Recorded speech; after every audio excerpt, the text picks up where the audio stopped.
Porque até para os anjos Deus é muito grandioso. Não é só o ser humano que não pode compreender a Deus. Nem o maior dos anjos tem uma mente privilegiada que possa abarcar Deus. Então o que Deus fez? Quando os homens querem esconder o rosto deles, eles usam uma máscara. Deus, para se revelar, colocou uma máscara. A maneira de Deus se revelar é se escondendo. Como assim, Rodrigo? Ele diminuiu a glória dele, para não ofuscar a criação. Ele diminuiu o poder dele. Ele diminuiu o aspecto dele. E ele apareceu até para os outros mundos, para os anjos, na pessoa do seu filho. Antes da criação do mundo, Cristo já assumia a função de revelar a Deus. Porque as pessoas precisavam de uma forma mais tátil de Deus. E Cristo assumiu essa forma. Por isso que, ao contrário do que muita gente pensa, ele é o arcanjo Miguel. Não é que Jesus era um anjo, não é que Jesus foi criado por Deus. É porque ele era o principal dos anjos, alguém fácil. Por isso que no Patriarcas e Profetas, diz que o pai senta o filho no seu trono e manda que os outros o adorem. E quem lê aqui no Patriarcas e Profetas pensa assim, parece que Jesus já era inferior ao pai lá atrás. Não é que ele era inferior ao pai, ele assumiu uma posição de filho para tornar o pai compreensível. É como se eu falasse aqui com vocês e a minha glória fosse tão grande que eu ofuscasse vocês. Então eu peço assim, pastor, pede para apagar esse holofote aqui para que eles possam me ver. Cristo é Deus sem o holofote. É por isso que na luta do bem contra o mal, Lúcifer não queria a posição de Deus Pai. Lúcifer queria a posição de Cristo. Porque Deus o Pai realmente, Lúcifer percebia que ninguém era igualável. Mas Jesus estava em pé de igualdade. Jesus era um com eles ali. Dá para derrubar. Por isso que a guerra de Lúcifer é contra Miguel. E o que significa Miguel? Ninguém é igual a Deus. É por isso, você que não aceita a Trindade, que Cristo parece tão pequeno, mesmo lá atrás. É por isso que ele assume a posição de servo, mesmo lá na criação. De artífice de Deus em Provérbios 8, que Deus fala e a Hokmah em hebraico, a sabedoria executa, como se fosse um mestre de obras. Ele assumiu essa posição para que você, os anjos e os mundos não caídos, pudessem entender a glória de Deus. A diferença no nosso caso é que nós, além de não podermos entender a Deus por nossa pequenez, nós também temos a questão do pecado. E aqui no caso da humanidade, Jesus teve que assumir algo a mais do que simplesmente revelar o Pai.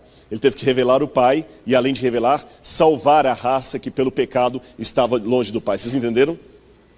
Para os mundos não caídos, bastava revelar o Pai. Para nós, revelar o Pai e nos salvar.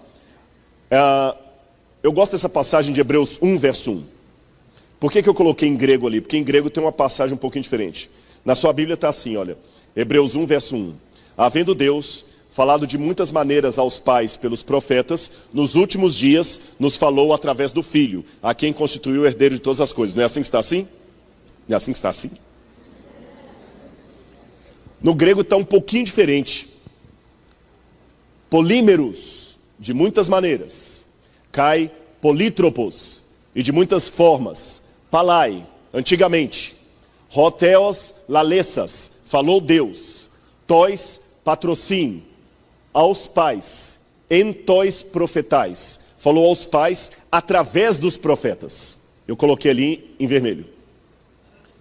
Ep esratu to remeru, mas nos últimos dias, tuto elalesen rimin. Ele nos falou en ruiô, no filho. Mesmo quem não sabe ler grego, percebe pelo que eu notei ali no vermelhinho, que a frase de baixo está faltando uma palavra em relação à de cima. Conseguem ver isso? É que a de cima eu leio assim: Deus falou aos pais através dos profetas. E na de baixo, Deus falou a nós no filho, ou em filho. Qual a diferença, Rodrigo, que a tradução não captou?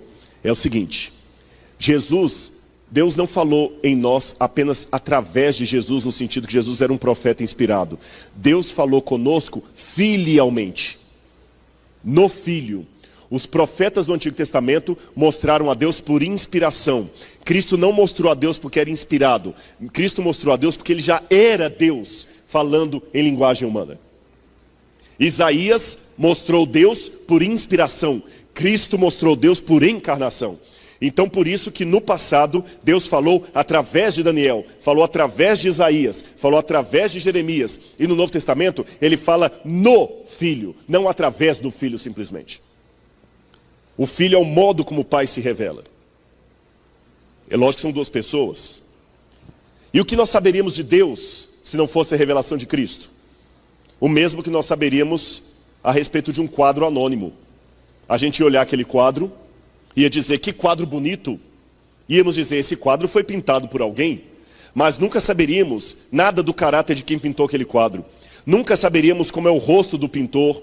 Muito menos se aquele pintor nos ama e se o quadro foi pintado para nós ou não. O Mateus, certa vez, publicou na internet uma ideia contra os religiosos, que ele disse assim, o problema dos religiosos é que eles ficam como aquelas mariposas rodando em torno da luz ali. Sabe aquelas mariposas? Elas acreditam que a luz está ali por causa delas. Por isso que elas ficam gravitando em torno da luz. Que elas pensam que a luz está ali por causa delas. Nós também somos assim, nós pensamos que a natureza foi feita por nossa causa, que o universo foi feito para nós, que o sol foi feito para nós por um Deus de amor. Por isso que nós nos iludimos com a religião. Só que esse ateu esqueceu de uma coisa. A luz está ali, não por causa das mariposas, mas alguém colocou a luz lá. A luz não foi para lá sozinha. E sabe por que as mariposas estariam equivocadas em relação à luz? É porque o ser humano que colocou a luz lá não se revelou para as mariposas. Por isso que elas ficam rodando ali. Mas nós, diferentes das mariposas, nós reconhecemos que a luz está ali, que alguém colocou, e quem colocou a luz nos revelou. Eu coloquei para vocês. Ele se revelou. Então nós não temos apenas um quadro pintado, nós temos a assinatura e a fotografia de quem pintou. E nós sabemos por que ele pintou. A assinatura é Cristo. Agora eu vou para a parte final da minha palestra. Repetindo, Deus é grandioso, nunca podemos abarcá-lo nem conhecê-lo. Mas nós precisamos conhecer a Deus para sermos salvos. Qual a solução do paradoxo? Deus se revela na pessoa de Jesus. E para se revelar, o que Deus teve que fazer? Diminuir. Diminuiu sua glória. Por isso que eu falei, os homens usam máscaras para se esconder. Deus é o contrário. Deus usou uma máscara para se revelar. A maneira dele se revelar foi se ocultando. Ele teve que diminuir a glória dele. Por isso que Jesus é Deus, mas é um Deus paradoxal. É um Deus que sente dor. É um Deus que deixa a cruz cair. É um Deus que me deseja. E ele mostra que esses sentimentos que ele tem, de uma maneira que nós não conseguimos captar, o Pai também sente. Cristo não é uma dissociação do Pai, ele é a revelação do Pai. Tudo o que Cristo é, o Pai é. Só que Cristo demonstrou os sentimentos do Pai na carne. Vocês entendem? Ele demonstrou o amor do Pai na carne. Jesus é Deus com o rosto, para mostrar que Ele nos ama. Eu gosto de dar uma comparação sobre essa questão da divindade de Cristo, o que Ele poderia perder ou não. Primeira coisa, anota e nunca mais esquece. Eu estou vendo que muitos estão anotando, eu fico feliz por isso. Estou me sentindo numa sala de aula. Não tem como Deus deixar de ser Deus. Tem muito teólogo dizendo por aí que Cristo perdeu a divindade dele. Isso não é verdade. Cristo não perdeu a divindade dele. Mas se ele não perdeu a divindade dele, e nem foi a divindade que morreu na cruz. Então como Cristo morreu na cruz, Rodrigo? Vamos supor que eu tenha um carro muito caro. Pensa num carro bem caro aí. Pensa num carro bem caro. Cita um carro caro. Ferrari, obrigado. Eu gostei mais da sugestão dele, desculpa. Pode ser vermelhinha daquela? Aquela mesmo, né? Vamos supor que eu tenho uma Ferrari zerinho. E eu venho aqui em Belo Horizonte. Aqui, gente, ó. Andava de 4802, azul, agora uma de Ferrari aqui, ó. Eu lembro, o ônibus aqui vinha tão lotado que até o motorista vinha pendurado na porta, às vezes, assim, é um negócio... Ô, vida, não tem saudade, não. E a marmitinha batendo ali atrás e tudo, é triste, pastor. Pastor Zé Marcos era mais... Os bairros que ele lembra de carro, eu lembro de ônibus. Aí um dia o pastor Zé Marcos encontra comigo, andando a pé, conversando com um amigo aqui, subindo a ladeira aqui do Catre. Eu falo, ô Rodrigo, Por que está andando a pé nesse sol quente? Ah, pastor, esse meu amigo aqui precisa conversar comigo e ele não anda de carro porque ele tem fobia do carro. Ele tem fobia, ele vai ter medo. Ele precisa conversar comigo, então eu vim a pé. Ah, Rodrigo, mas você tem uma Ferrari. Você tem que andar de Ferrari. Eu virarei para o pastor e falei, pastor, desculpa. Se eu sou dono da Ferrari, sou dono bastante para usá-la ou não. Se eu sou obrigado a usar a Ferrari porque eu tenho a Ferrari, quem é dono de quem? Ferrari. Eu deixei a minha Ferrari guardada na garagem e vim andando a pé, porque eu sou dono da Ferrari, para usá-la ou não. Pergunto aos irmãos, quando eu respondi assim para o pastor, eu estou verdadeiramente andando a pé ou estou fingindo que estou andando a pé? Eu perdi a minha Ferrari, eu apenas deixei de usar. Cristo não perdeu a divindade dele, mas por amor de nós, algumas partes, alguns aspectos da divindade, ele deixou propositadamente de usar. Ele deixou de usar a onisciência dele para que ele possa sinceramente perguntar a Adão, onde você está? Ele deixou de propósito a onisciência dele para falar, filho, conta para mim o que você está sentindo no seu coração, eu quero saber. E ele não finge, realmente nesse momento ele não sabe. Porque ele deixou a Ferrari na garagem por amor de nós. Ele deixou a onisciência dele guardada no cofre, quando o espírito dele insta com todo mundo aqui para se salvar, como se ele não soubesse quem vai e quem não vai se salvar. E ele insta com sinceridade, não é fingimento. Ele deixou a onipresença dele guardada num cofre, para que ele possa literalmente ir comigo aonde quer que eu vá, como se ele não estivesse lá. Esse é o mistério de Cristo, tornando Deus conhecido. Agora, a pergunta básica, quanto custou? Um artista precisa ser vulnerável para transmitir sensibilidade através de sua arte. Se não somos vulneráveis, não podemos ser heróis. Aprendam isso. Deus assumiu uma vulnerabilidade quando nos criou. Sabem qual? Ele pode ser rejeitado. E depois que nós pecamos, ele não apenas assumiu a vulnerabilidade de poder ser rejeitado, como também assumiu a vulnerabilidade da nossa natureza. Ele assumiu a natureza humana. E como pode um Deus eterno sinceramente morrer? Lembra que eu falei que a divindade de Cristo não podia morrer na cruz. A natureza divina dele não podia morrer na cruz porque era eterno. Mas a natureza humana dele morreu. Como se dá isso? Lembra que eu falei da Ferrari na garagem? E se o preço do meu amigo for mais do que uma caminhada na ladeira do Catre? E se meu amigo nunca mais puder entrar num carro, e para eu me relacionar com ele também eu não devo mais dirigir meu carro. Por amor ao meu amigo, essa garagem ficará sempre com o carro parado. Agora eu estou indo para a parte final, que eu peço bastante a sua atenção. Como pode um Deus eterno sinceramente morrer? E não fingir que morreu? Que ele era eterno. Vamos supor que para que você seja salvo, eu precise perder a minha visão. Mas eu tenho um olho eterno. Eu não tenho como ficar cego. Então, voluntariamente, eu fecho o meu olho por toda a eternidade. Eu não perdi a minha capacidade de enxergar. Eu não perdi o meu olho.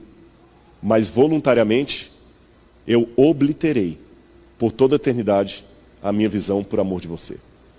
Isso é pior do que ficar cego. Porque cego você ficou cego. Aqui não. A hora que eu quiser eu abro o olho, mas por amor de você eu decidi nunca mais abrir.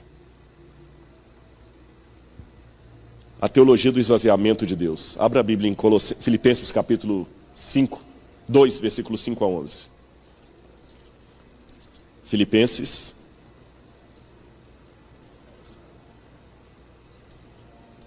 2, 5 a 11. Tende em vós o mesmo sentimento que houve também em Cristo Jesus. Pois ele, subsistindo na forma de Deus, não julgou como usurpação o ser igual a Deus. Ou seja, ele existindo por toda a eternidade na forma de Deus, não ficou agarrado ao fato de ser Deus. Antes a si mesmo se esvaziou. Olha a cena. Ele a si mesmo se esvaziou, assumindo a forma de servo. O que eu falei que ele fez lá no início? Ele não era o servo de Deus, não era através dele que Deus criava o universo, o Logos de Deus, a sabedoria de Provérbios 8, 22. Ele assumiu a forma de servo, tornando-se semelhante aos homens e reconhecido em figura humana. Ele não apenas assumiu a forma de servo, mas como ele veio aqui à terra e assumiu a nossa natureza. E a si mesmo se humilhou, tornando-se obediente até a morte e morte de cruz. Fica com a Bíblia aberta. Nesse esquema você vê o que Cristo fez. Ele tinha uma condição eterna, divina, como Filho de Deus. Mas ele se esvaziou, assumiu a forma de servo, kenosis, se esvaziou, em semelhança de homem. E quando ele se encarnou, ele assumiu o ponto máximo da degradação. É como se fosse assim, olha, aqui no degrau máximo, Cristo era Deus, mas não ficou agarrado a isto. Ele desceu e se esvaziou da sua divindade. E assumiu a forma de servo. E depois que ele assumiu a forma de servo, ele desceu ainda mais. Ele apareceu em semelhança de homem. E depois que ele apareceu em semelhança de homem, ele desceu ainda mais. Ele foi humilhado e morreu morte de cruz. E quando ele ressuscitou, ele vai voltar para a glória. Aí o que continua a Bíblia dizendo? Que quando ele volta para a glória, Deus lhe dá um nome que está acima de todo o nome. Vamos continuar lendo. Pelo que, verso 9, pelo que Deus também o exaltou sobremaneira, e lhe deu um nome que está acima de todo nome, para que ao nome de Jesus dobre todo joelho, no céu, na terra e debaixo da terra, e toda língua confesse que Jesus Cristo é o Senhor, para a glória de Deus Pai. Mas tem um problema aqui, a favor dos trinitarianos, aparentemente, dos antitrinitarianos, aparentemente.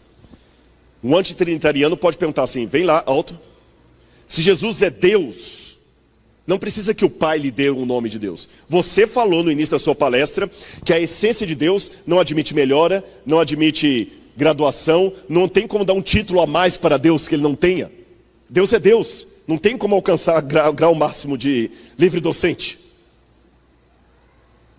Se o Pai dá um nome para ele glorioso, é porque ele não tinha.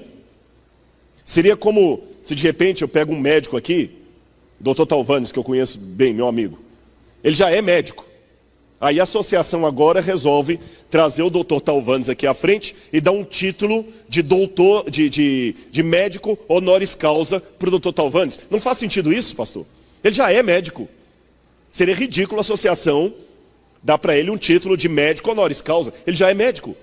A pergunta é, se Jesus já era Deus, por que o Pai dá para ele o título de Deus? Eu vou explicar por quê. Nessa posição aqui, Cristo era Deus por natureza. Quando ele assumiu a forma de servo, ele abriu mão da sua divindade por amor da criação. Quando ele se humilhou e se encarnou, ele abriu mão por amor da humanidade. Quando ele se humilhou, morte de cruz, e assumiu o corpo humano, ele volta para o céu com esse corpo humano. E quando ele chega aqui no céu, o Pai fala, da criação para trás, você era Deus por natureza. Agora você é Deus por natureza e por mérito. Você é Deus e merece Deus.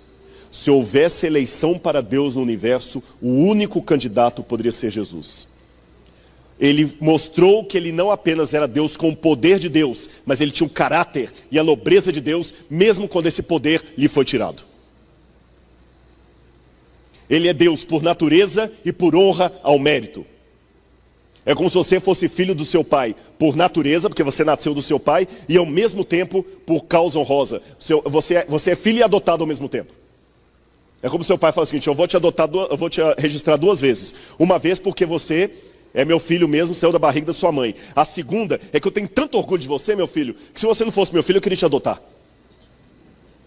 Entenderam o que eu falei? Jesus, até a cruz, era Deus apenas por natureza. Hoje ele é Deus por natureza e por honra ao mérito. Ele é Deus e merece ser Deus. E qual foi o preço que ele pagou? Eu falo qual foi o preço. A nossa morte era morte eterna. Diz o livro de Hebreus que ele deveria experimentar a morte por todos os homens. Então Cristo não perdeu a sua divindade. Ele não perdeu os seus poderes. Mas João 1,14 diz que ele se fez carne e habitou no meio de nós. Hebreus capítulo 2, verso 9, diz que ele se tornou um pouco menor que os anjos e que ele deveria experimentar a morte eterna. E como é que pode um Deus eterno sinceramente morrer? Lembra que eu fecharia os meus olhos para sempre? Jesus, o preço que ele pagou para você ser salvo, não foi apenas morrer na cruz. Ele vai ter que levar a morte para o céu. De que maneira? Ele vai ficar para sempre retido a um corpo humano. E para mostrar que eu não estou mostrando filosofia aqui, que eu não estou inventando, a Bíblia diz isso. Hebreus 10, 5 a 7, fala, antes corpo me formaste. Colossenses 2, verso 9, diz que hoje, agora, nesse momento, habita corporalmente em Cristo toda a plenitude da divindade. Diz que a plenitude da divindade habita nele como? Corporalmente. Um corpo físico. Filipenses 3, 21. Diz que quando nós ressuscitarmos, nós teremos um corpo semelhante, igual ao corpo de sua glória. Não é semelhante, igual ao corpo de sua glória. Se nós ao ressuscitarmos na volta de Jesus, teremos um corpo não semelhante, igual ao corpo da glória de Cristo, isso significa que na eternidade, o corpo que Cristo tem é o mesmo que os remidos terão depois da ressurreição. Vou mais. Hebreus 1, verso 12. Diz que ele é o herdeiro do universo. E diz que ele é sacerdote para sempre. Se ele é sacerdote para sempre, é porque ele está ainda no corpo humano, o corpo sacerdotal.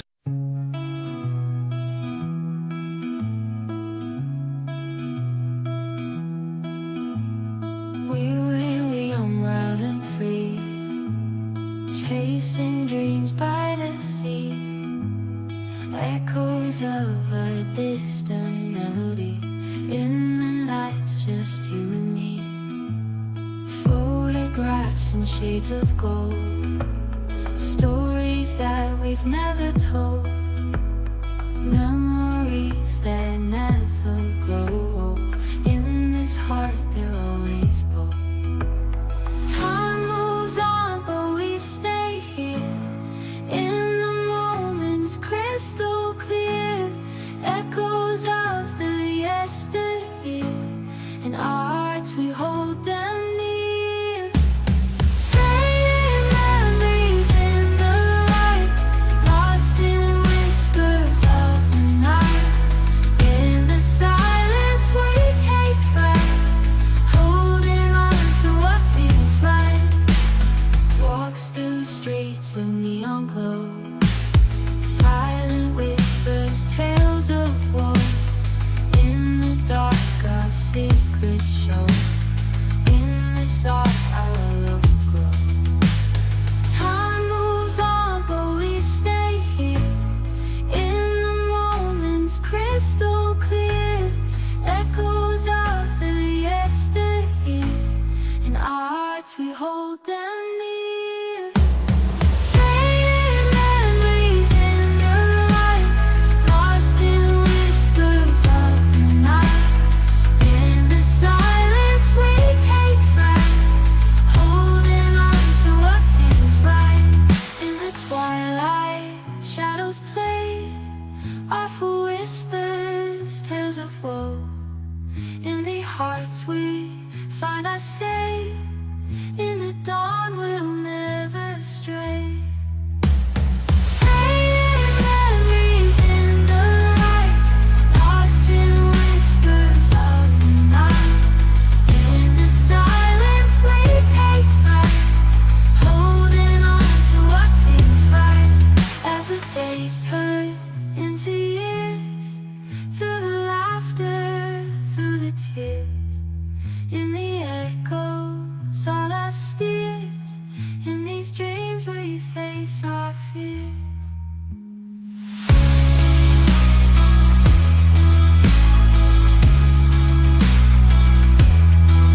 As the days turn into years, through the laughter, through the tears. In the echoes on our steers, in these dreams we face our fears.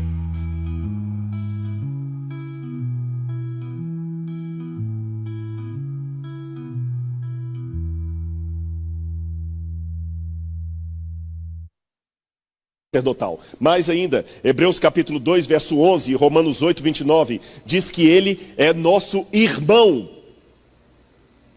Cristo é o nosso irmão. Ele não é o nosso pai. E por que ele é o nosso irmão? Efésios 4, verso 13. Porque na glória nós atingiremos a sua estatura. Se eu na glória posso atingir a estatura de Cristo, se eu na glória posso chamar Cristo meu irmão, se o meu corpo glorificado é o mesmo, igual ao corpo de Cristo, então significa que na eternidade ele continua com o mesmo corpo que ele ressuscitou aqui na terra. Aliás, a Bíblia fala em Lucas 24 que ele ressuscitou com um corpo físico. Tanto é que depois da ressurreição, ele até comeu com os discípulos. Vocês têm alguma coisa para comer? Ele comeu na vista deles. Com esse mesmo corpo físico que ele comeu, ele falou com Tomé, coloca o dedo aqui na minha ferida e vê que eu sou feito de carne. Ele soprou sobre eles. Com o mesmo corpo físico glorificado, ele subiu ao céu, Atos 1, verso 9. Com o mesmo corpo físico glorificado, ele voltará, porque Atos diz que ele voltará assim como para o céu o vistes ir. Da maneira que ele foi, ele vai voltar com o corpo glorificado. Com esse mesmo corpo glorificado, ele reina no céu. 1 Coríntios 15, 20. Ele é o primogênito dos que morrem e ressuscitaram. Logo a sua ressurreição não é diferente daquela que teremos. É o que Paulo diz em 1 Coríntios capítulo 15 e Romanos capítulo 8, 28 e 29. E mais, Apocalipse capítulo 5, verso 9. Leia essa passagem aqui comigo. Apocalipse capítulo 5, verso 9. Quando vai falar do Cordeiro de Deus, diz assim: e entoaram um novo cântico dizendo, digno és de tomar o selo e abrir os livros, porque foste morto e com teu sangue comprastes para Deus os que procedem de toda tribo, língua, nação e povo. Quando João vê Cristo como Cordeiro de Deus no céu, ele vê o Cristo ferido. Ele vai manter as marcas da sua crucifixão para sempre. Eu sei que o texto de Isaías, naquele dia, perguntarão que feridas são essas nas tuas mãos. É um texto complicado, que alguns pensam que ali está falando de falsos profetas. Eu não vou entrar nos detalhes aqui, mas há uma hermenêutica que permite você fazer uma aplicação messiânica daquele texto. Mas eu não vou citá-lo porque é um texto que gera polêmica entre os teólogos. Mas ou mais, o nosso corpo glorificado na ressurreição é igual ao corpo de sua glória. Ele manterá o seu corpo por toda a eternidade. Apocalipse capítulo 21, versos 3 e 22, 2, diz assim: eis o tabernáculo de Deus com os homens, porque Deus habitará com eles, e eles verão a sua face. Está falando do Cordeiro. E ao mesmo tempo que João fala, eis o tabernáculo de Deus com os homens, João fala, eu não vi santuário no céu, porque o Cordeiro habita com eles. O que é esse tabernáculo, então, que ele viu antes, se ele não viu o santuário no céu? Não parece uma contradição? Porque João fala que ele não viu o santuário no céu, mas antes ele fala, eis o tabernáculo de Deus com os homens. Simples. No Evangelho de João é dito, o verbo se fez carne e habitou no meio de nós. Sabe como é essa palavra no grego? Skeno. Ele montou o seu tabernáculo no meio de nós. O corpo de Cristo é o templo de Deus, é o tabernáculo. Então quando João fala, eis o tabernáculo de Deus com os homens, que é o próprio Cordeiro, é porque o Cordeiro continua tabernaculado. Ele continua num corpo físico. E para os evangélicos que estão conosco, não se assustem com o que eu estou dizendo aqui. Há teólogos evangélicos que dizem a mesma coisa, batistas, presbiterianos, anglicanos, episcopais. Há muitos teólogos que dizem a mesma coisa que eu estou falando, que Cristo manterá por toda a eternidade o corpo físico glorificado com as marcas da cruz. E para aqueles que são adventistas, eu tomo licença para citar Ellen White. Ela fala no Desejar das Nações, ao tomar a nossa natureza, o Salvador ligou-se à humanidade por um laço que jamais se partirá. Ele nos estará ligado por toda a eternidade. Para nos assegurar seu imutável conselho de paz, Deus deu seu Filho unigênito, a fim de que se tornasse membro da família humana, retendo para sempre sua natureza humana. Esse é o penhor de que Deus cumprirá a sua palavra. Ele adotou a natureza humana na pessoa de seu Filho, levando a mesma ao mais alto céu. É o Filho do homem que partilha o trono do universo. É o Filho do homem cujo nome será maravilhoso conselheiro, Deus forte, Pai da eternidade, príncipe da paz. Aquele que é santo, inocente, imaculado, separado dos pecadores, não se envergonha de nos chamar de irmãos. Em Cristo se acham ligadas as famílias da terra e do céu. Cristo glorificado é o nosso irmão. O céu se acha abrigado na humanidade e está envolvida no seio do infinito amor. Você pensava que o preço que Cristo pagou para você ser salvo foi apenas a cruz? Está enganado. A cruz foi apenas o que nós vimos.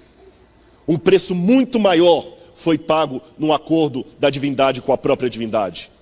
Depois que ele foi morto e crucificado, meu irmão, ele vai ficar para sempre com um corpo humano por amor de você.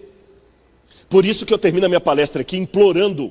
Eu falei de teologia, eu falei de arqueologia, citei grego, citei hebraico, mas eu não posso sair daqui sem fazer um apelo ao seu coração. Aceita Jesus como seu salvador pessoal. Ele vai ficar para sempre com o corpo humano por amor a você. E você está aí reclamando da sua vida porque você não tem aquilo que você gostaria de ter. Talvez é essa a tentação que o diabo fez.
A Cristo no deserto e a você hoje. O diabo tenta você prometendo que vai realizar todos os seus desejos. Sabe por que o diabo faz isso? Porque se ele realizar todos os seus desejos, a sua esperança vai morrer. Para que ter esperança se tudo que eu quero eu tenho?